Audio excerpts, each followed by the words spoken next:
Coucou les girls! Alors là, je vous ai mis Joséphine, je vous ai pas mis ma tête en présentation, normalement ça se fait pas, c'est juste que je suis trop timide, c'est ma première vidéo. Donc laissez-moi le temps. Donc Joséphine, c'est ma petite copine que certaines personnes connaissent déjà, c'est la petite main de chez Red Iguana. Et je m'éclate tellement sur elle que du coup, j'ai pas fait mon autre main, donc voilà, j'ai une main de fête et pas l'autre. Donc aujourd'hui, on va voir comment faire ce petit nail là. On va faire cette petite capsule là ensemble. C'est parti!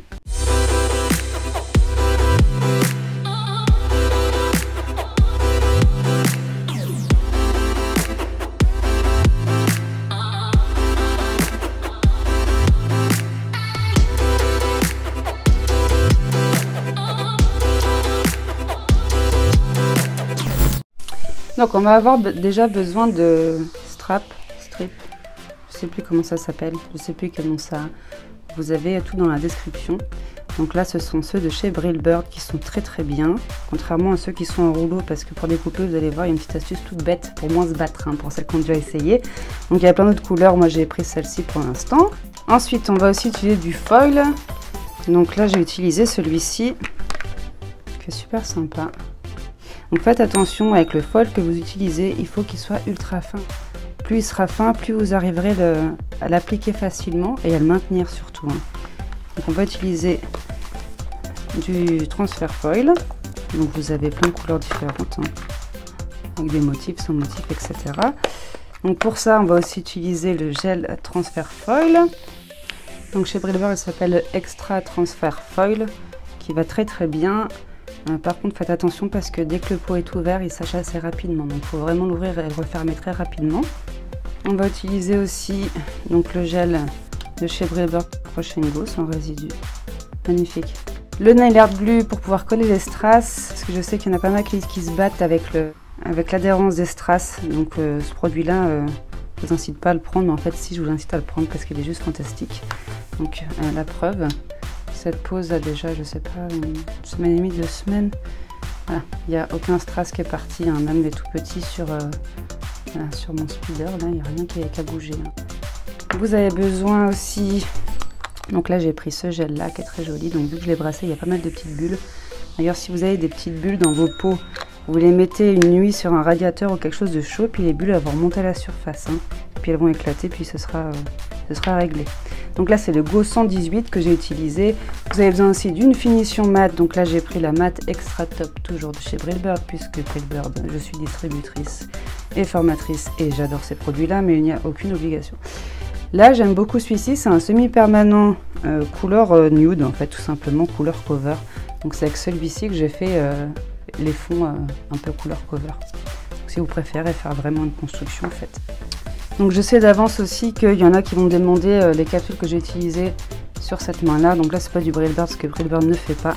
C'est les capsules pour faire les poses américaines de chez Après Nails qui sont très bien. Donc moi je m'en sers pour l'instant surtout pour faire les ongles à Joséphine. Joséphine, si tu me regardes, tu t'appelles Joséphine. Ne pense pas que je me fous de toi, c'est juste que j'aime beaucoup donner des noms à mes mains. Au cas où, hein, sache-le. Au niveau des pinceaux, vous allez avoir besoin d'un pinceau de détail. Donc là, j'ai utilisé le pinceau 0 longue. Il y a plus petit, mais là, vu qu'on n'est pas trop dans un gros détail, il n'y a pas besoin d'avoir plus. Hein, ça ira très bien. Un pinceau pour mettre vos gels de couleur. Donc là, j'ai pris celui que j'avais moi. Je ne les ai pas tous sur moi, mais j'ai pris le pinceau gel art, le pinceau classique pour mettre vos couleurs, peu importe. Et là, j'ai utilisé aussi le pinceau ombre de chez Brillbird. Mais si vous avez un pinceau qui est un petit peu ébouriffé au bout, ça ira très bien pour ce qu'on va faire. Donc vous allez comprendre quand je vais faire la démo. Hein. Vous avez besoin aussi d'un crayon pour attraper les strass. Ne me demandez pas comment ça fonctionne. C'est une sorte de cire au bout qui attrape les strass, c'est génial. Je ne sais pas comment ça marche, mais c'est génial. Voilà. Je vais faire avec vous celle-ci, qui est la plus travaillée. Et puis, vu qu'on va faire celle-ci, vous serez capable de faire les autres très facilement. Donc le pouce, c'est exactement la même que celle-là. Je prends mon semi-permanent Manigel C74, mon petit choupidou-pidou.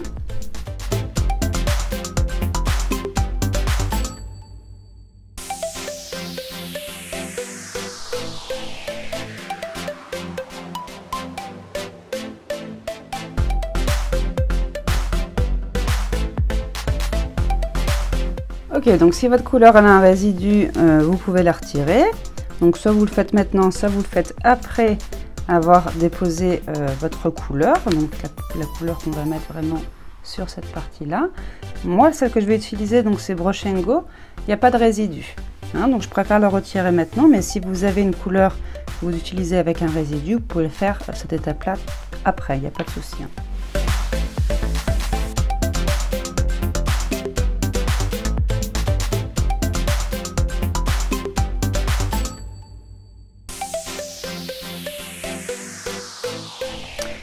On s'en fiche complètement si votre ligne là elle n'est pas parfaitement droite ou pas parfaitement travaillée, puisque justement ensuite après on va venir mettre un petit liseré. Donc vous embêtez pas à prendre trop de temps justement pour faire ça. Comme ça vous injectez le temps que vous gagnez pour l'étape d'après. Hein. Souvent je vois des personnes qui se cassent la tête pour faire du parquet, qui mettent beaucoup trop de temps, ça sert à rien. Donc là on est prêt à faire le petit fond avec un petit effet un peu foil mais un petit peu arraché. Donc je vais faire une méthode qui est vraiment ultra rapide et qui n'est pas du tout dans le protocole, hein, mais je voulais la partager quand même avec vous. Le but justement c'est que ce soit un effet mal fini. Si vous voulez vraiment faire tout un ongle entier en foil, ça c'est vraiment intéressant. L'extra transfert foil il est vraiment intéressant parce qu'il permet vraiment une super adhérence. Ce qui fait que si vous le mettez sur tout l'ongle plein, ça tient très bien. Parfois avec les vieilles méthodes on avait vraiment des soucis de tenue, hein, c'était difficile. Avec ce produit là c'est vrai que ça tient très bien. Il faut vraiment que votre foil soit très fin, hein, par contre très fin, très souple. Ici je vais faire un effet un petit peu abîmé, donc justement je vais surtout pas faire en sorte que ce soit parfaitement posé. C'est pour ça que j'utilise le pinceau ombre pour vraiment venir en chercher qu'un tout petit peu avec un effet un peu chiffon au bout, hein. Donc si vous avez un pinceau tout foutu en éventail ça ira très bien. Alors faut faire très rapidement parce que si vous laissez le pot trop longtemps ouvert ça catalyse, hein. Donc je prends un tout petit peu, mais alors vraiment un tout petit peu. Je referme mon pot pour pas abîmer. Donc moi je me suis déjà préparé un petit morceau de foil, hein, donc je vais découper tout simplement. Donc là j'ai déjà un petit peu trop sur mon pinceau, donc soit sur un support soit sur vous. Donc moi vu que je suis cracra je fais sur moi. Hop, je suis venue un petit peu tapoter pour n'en avoir vraiment que très peu. Et là complètement de manière aléatoire, hein, à l'arrache complètement, hein. Hop, j'ai juste déposé un peu. En temps normal il faut catalyser donc minimum 30 secondes, hein, sous LED ou sous UV c'est pareil, hein. Un minimum 30 secondes. Et puis au niveau du temps maximum, là pour le coup, il n'y a pas de temps maximum, hein. Si vous oubliez, c'est pas grave, hein. Avec les anciennes techniques de foil, si on laissait trop longtemps, c'était foutu. Par chance, en tout cas je sais pas au niveau des autres marques, mais avec ce produit-là, il n'y a aucun souci. Donc c'est pas grave si vous oubliez. Là, je ne vais même pas catalyser. Parce que justement, le but, c'est que ça se pose très mal. Et ça va très bien tenir, vous allez voir de toute façon, hein. C'est pas du tout un souci. Donc vous prenez votre foil avec le côté teinté vers vous pour que vous puissiez le voir, hein. Peut-être pas dans ce sens là, il y en a beaucoup des fois qui sont à voir, hein. Et là vous allez hop tapoter complètement de manière aléatoire, voilà, vous voyez, donc pas de trop, ça sert à rien de trop charger, c'est dommage. Donc moi j'ai fait des capsules, une série mat, mais si vous voulez la faire brillante, vous pouvez, hein, c'est très joli, hein, regardez déjà là, les reflets sont super sympas. Vous allez voir que quand on va mettre la finition mat, ça va complètement changer la teinte. Donc là, je vais catalyser mon travail, donc ça va fixer le transfert foil sur ma capsule avec le foil dessus. J'aurais pu catalyser ainsi un petit peu, mais du coup, ça aurait peut-être été trop parfait. En tout cas, cette méthode-là va très bien, et c'est très rapide et ça tient très bien, ne vous inquiétez pas. C'est important de retirer le résidu collant de vos gels s'ils en ont, parce que sinon votre foil il va adhérer de partout, hein, tout simplement, hein. Donc si c'est pas le but, il faut bien retirer le résidu collant avant. Donc là on va utiliser les stroop, je sais plus comment ça s'appelle. Donc des fois ça existe en rouleau, moi j'aime un peu moins. Là l'avantage c'est que vous pouvez mesurer, donc mesurer mentalement, et vous pouvez en fait tout simplement découper directement le carton, ce sera moins difficile à prendre. Hein, souvent on utilise une petite pincette et puis quand on vient tirer,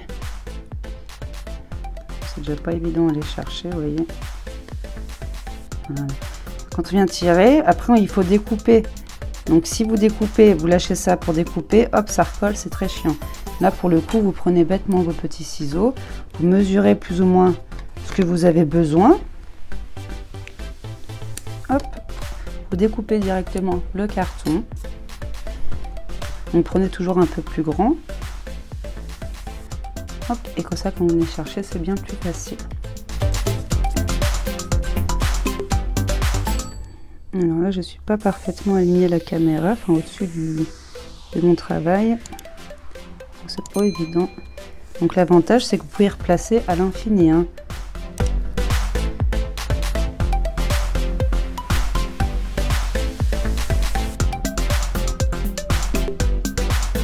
Donc moi j'y vais avec les doigts parce que je sais qu'ils vont pas être portés par quelqu'un ces ongles. Si vous travaillez sur quelqu'un, faites attention parce que si vous travaillez avec vos doigts, si vous avez un petit peu de gras sur les doigts, hein, du sébum tout simplement, vous risquez d'empêcher la finition de bien catalyser, hein. Donc utilisez par exemple ça peut être bien pour venir un petit peu voilà, hop, bien le plaquer, bien le coller. On va donc mettre des plus petits, des plus fins, et on va les mettre en diagonale. Donc là, j'ai pris les petits qui sont ici. Ok.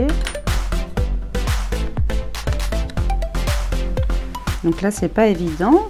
Ce sera pas évident pour moi parce que j'ai le bout du bord libre qui est arrondi. Sur cette capsule, j'avais des repères. J'allais jusqu'à l'angle de l'ongle. Et après, je me suis mis plus ou moins un écart, peu importe lequel. Et puis l'autre côté, j'ai juste essayé de refaire exactement le même écart que le premier que j'avais. Là, ça va être un peu moins facile, hein, puisque le bord libre est arrondi.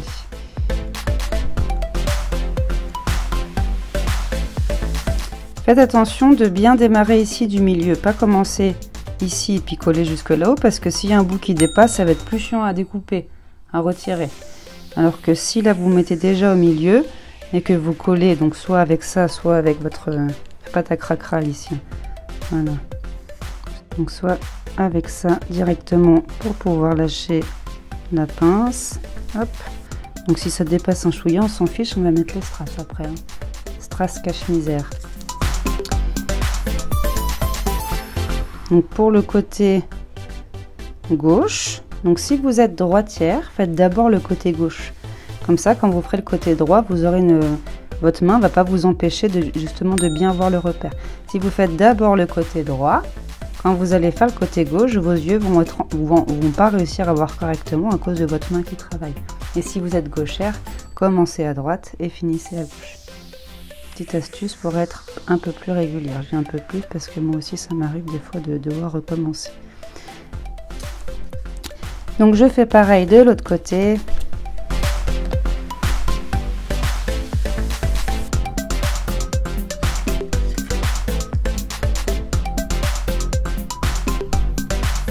Sinon vous mettez un petit gant, hein, si vous avez des petits gants spéciaux en latex ou autre, hein, peu importe ceux avec lesquels vous avez l'habitude de travailler. Au moins vous êtes sûr de pas graisser l'ongle de la cliente. Hein. Donc là je regarde plus ou moins l'écart que j'ai créé et puis je viens plaquer. Donc je contrôle avant de fixer définitivement. Hein. Donc maintenant je vais faire les deux petits donc qui sont comme ici. Attendez, je vais juste vous remontrer. Donc adaptez-les en fonction de la longueur et de la largeur de l'ongle. Hein. Alors sur cliente, faites attention quand même parce que il y en a de plus ou moins bonne qualité. Ceux-là, ils sont quand même extrêmement fins. Donc c'est beaucoup plus pratique pour les fixer. Parfois même, c'est pas évident. Mais moi, j'en ai eu dans mes mains des fois qui étaient vraiment très chiant à fixer. Et puis des fois, avec la finition, ça n'a pas le temps de catalyser, que la finition passe sous le petit strap, je ne sais plus comment on appelle ça. Et puis du coup ça se décolle au moment de catalyser. Donc ça vous fait des petits pics-pics, c'est pas agréable du tout et ça peut aussi complètement arracher votre finition. Donc si vous en avez qui sont pas très souples, coupez-les un tout petit peu avant le bord libre. Comme ça votre finition va bien englober l'ensemble et ça évitera que ça s'abîme trop vite.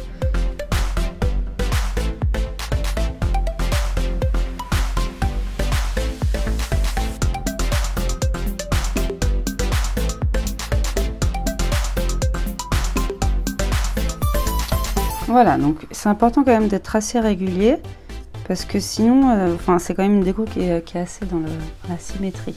Hein, donc c'est vraiment ça qui est important à faire. Ensuite, on va venir donc découper tous les petits morceaux qui sont en trop. Donc sur cliente, découper un tout petit peu avant, c'est un petit chouïa moins joli, mais au moins vous êtes sûr que ça tient bien. Hein.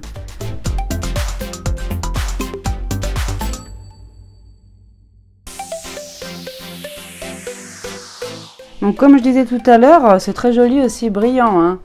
Donc là, si vous mettez la finition brillante, il n'y a aucun problème. Moi, j'aime beaucoup le mat, c'est pour ça que je l'ai fait en mat, mais c'est pas du tout une obligation. Le style change un peu. Hein. Donc maintenant, je vais mettre ma finition mat partout. Donc ça va matifier aussi un petit peu donc mes petits liserés, mes petits strips, scraps, je ne sais plus comment on appelle ça. Si vous laissez tout brillant, ça va laisser tout brillant. Si vous préférez avoir les petits strips brillants et le reste mat, dans ce cas, vous serez imposé de remettre de la finition brillante uniquement sur le petit liseré. Donc c'est un petit peu chiant à faire. Donc il vaut mieux faire un choix tout mat ou tout brillant, ce sera plus rapide. Hein. Donc la mat extra top. Donc ça, c'est une finition souple, sans résidus, soluble. Donc ça s'adapte aussi bien sur le gel que sur le semi. Donc gel, résine, acrygel, peu importe. Il n'y a aucun souci. Des solubles, c'est-à-dire que si vous travaillez le VSP avec la dépose à base d'acétone, avec le produit à base d'acétone, elle s'en va sans aucun souci. Si vous n'êtes pas sûr de vos produits et que vous essayez pour la première fois de faire ces petites bandelettes, n'hésitez pas sur vos clients à mettre une deuxième couche de finition pour être sûr de bien maintenir.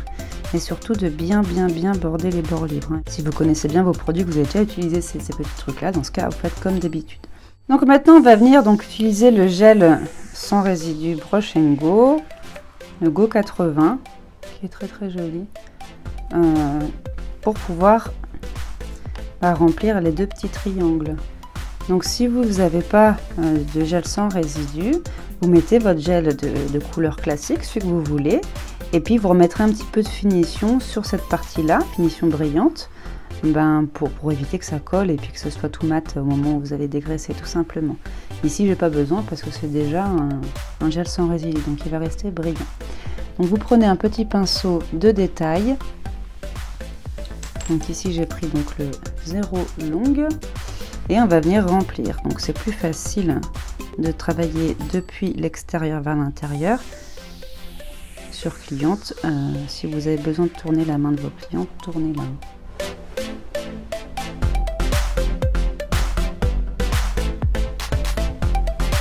Donc là, je charge un petit peu en épaisseur, pas trop. Hein, je connais très bien ces gels-là. Je sais jusqu'où je peux me permettre d'aller. J'aime bien en fait quand je travaille des effets mat brillants, d'avoir aussi une toute petite nuance d'épaisseur, léger. Ça confirme en fait le style du mat brillant. Voilà, donc faites attention aussi de respecter quand même vos traits. Hein, n'empiétez pas dessus, c'est pas joli. Je vais faire maintenant l'autre côté.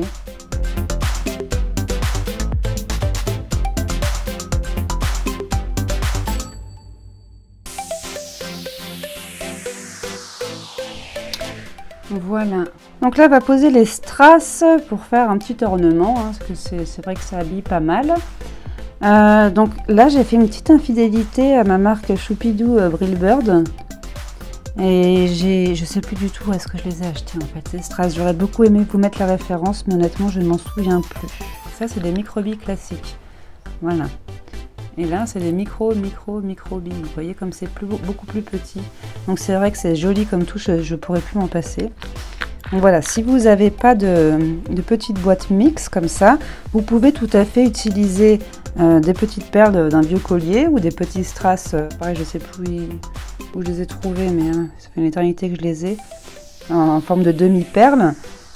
Ici, j'ai déjà tout dedans, voilà. Et puis, on a aussi ça chez Brillbird qui est super mignon. Dedans, vous avez voilà, plein de petits ornements, des petits ronds, des petits rectangles, des petites lunes. Je vous mettrai aussi la référence au cas où. Donc, c'est très bien parce que c'est très chargé. Donc, vous en avez pour un moment. Moi, j'ai déjà tout là-dedans. Donc, ce que j'aime beaucoup là, en fait, c'est que il y a du doré comme on a nous. Et puis, il y a aussi une teinte qui est un peu, voilà, un peu cuivrée, rose gold, qui se marie très bien avec mes couleurs. C'est pour ça que j'ai fait ce choix là. Mais avec un petit truc doré, c'est très joli aussi. Hein. Donc ne vous dites pas, je pourrais pas faire parce que j'ai pas la même chose. Il n'y a aucun souci. Et puis donc des strass classiques. Ici j'ai pris c'est des violets violis, on va dire. Voilà, c'est pour soutenir un peu. Et puis là, c'est des roses clairs. Du coup, là, on va utiliser le Nail Art Glue. C'est un produit que j'aime beaucoup parce que c'est un mélange de gel et de colle, tout simplement. Donc pareil, il faut faire attention. C'est comme le produit Extra Transfer Foil. Il faut faire attention de ne pas le laisser trop longtemps à l'air parce qu'il a tendance à sécher un petit peu vite. Hein. Donc l'avantage, c'est que vous pouvez travailler par-dessus la finition sans risquer que ça s'en aille. Vous voyez, ça n'a pas bougé. Hein. Et puis aussi, surtout, vous pouvez mettre des strass sur une finition brillante, faire un effet mat brillant. C'est ça l'avantage aussi, c'est que du coup, si vous avez la vieille méthode de mettre de la finition par-dessus vos strass, vous êtes condamné à faire que de la finition brillante. Là, vous n'êtes pas obligé. Faites attention quand vous utilisez ce produit-là, de ne pas le mettre trop fin. Il faut quand même qu'il y en ait un petit peu en masse pour que vos strass tombent dedans, hein, qu'ils soient bien agrippés.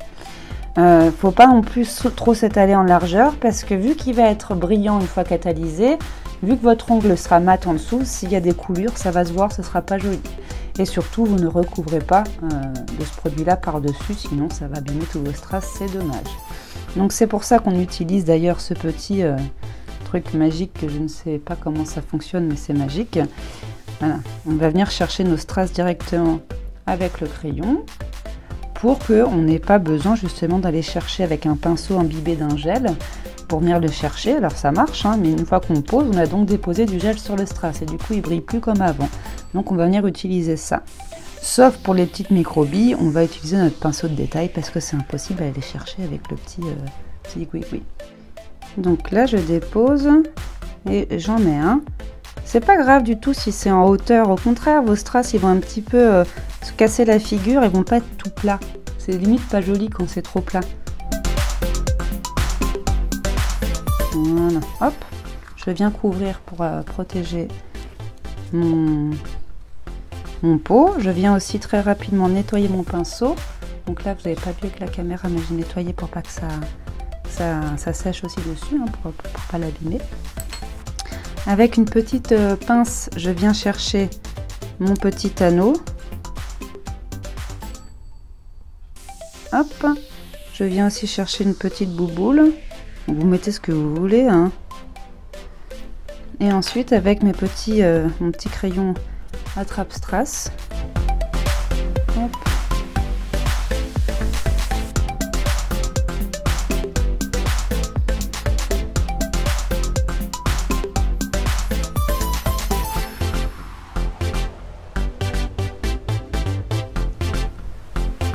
Et l'avantage aussi, c'est que vous avez tout le temps en fait, de les bouger. Tant que ça n'a pas catalysé, vous pouvez tout à fait enlever si ça ne vous plaît pas ou il bouge un petit peu. Voilà, c'était pas très centré. Aucun problème. Donc là, je vais aller chercher mes petites microbilles. Donc, hop, je vais juste imbiber un tout petit peu mon pinceau pour que je puisse voilà, en récupérer.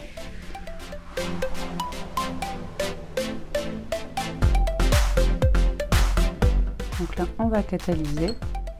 Voilà, notre petite capsule est finie. Donc ça fait assez vintage finalement. Voilà, donc les strass, hein, ils sont catalysés. Hein. Si vous avez peur que vos strass s'en aillent, surtout sur les gros volumes, vous pouvez remettre un tout petit peu sous la petite bouboule pour maintenir. Hein. Mais n'ayez crainte, ça tient très très bien. Donc voilà, j'espère que cette petite vidéo vous a plu. Si vous avez aimé, mettez un petit pouce, ça serait sympa comme tout, ça m'encouragerait à en faire d'autres. Et puis n'hésitez pas aussi à vous abonner à ma chaîne pour pouvoir être au courant de toutes les petites nouveautés que je vais mettre sous peu. Voilà, ciao les girls!